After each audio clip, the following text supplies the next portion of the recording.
સુરત યુનિવર્સિટીના નિર્ણય સામે કોંગ્રેસ પણ મેદાનમાં આવ્યું। નવરાત્રી માટે ગ્રાઉન્ડ ફાળવી દેવાના નિર્ણય સામે વિરોધ પ્રદર્શન કર્યું। ભારે વિવાદ બાદ યુનિવર્સિટી બોર્ડ મેનેજમેન્ટે નિર્ણય રદ કર્યો છે। યુનિવર્સિટી પ્રશાસને ગેરવહીવટ કર્યાનો કોંગ્રેસે આરોપ લગાવ્યો। યુનિવર્સિટીના મુખ્ય ગેટની બહાર કોંગ્રેસે નારેબાજી કરી। તો આ રીતે કોંગ્રેસે યુનિવર્સિટીના ગેટની બહાર ઉભા રહી અને નારેબાજી કરીને વિરોધ નોંધાવ્યો। ભારે વિવાદ બાદ છેવટે હવે યુનિવર્સિટી બોર્ડ મેનેજમેન્ટે પણ આ નિર્ણયને રદ કરી દીધો છે। સુરત યુનિવર્સિટીના નિર્ણય સામે કોંગ્રેસ પણ મેદાનમાં આવ્યું। નવરાત્રી માટે ગ્રાઉન્ડ ફાળવી દેવાના નિર્ણય સામે વિરોધ પ્રદર્શન કર્યું। ભારે વિવાદ બાદ યુનિવર્સિટી બોર્ડ મેનેજમેન્ટે નિર્ણય રદ કર્યો છે। યુનિવર્સિટી પ્રશાસને ગેરવહીવટ કર્યાનો કોંગ્રેસે આરોપ લગાવ્યો। યુનિવર્સિટીના મુખ્ય ગેટની બહાર કોંગ્રેસે નારેબાજી કરી।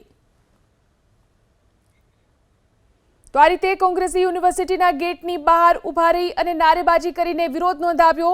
ભારે વિવાદ બાદ છેવટે હવે યુનિવર્સિટી બોર્ડ મેનેજમેન્ટે પણ આ નિર્ણયને રદ કરી દીધો છે।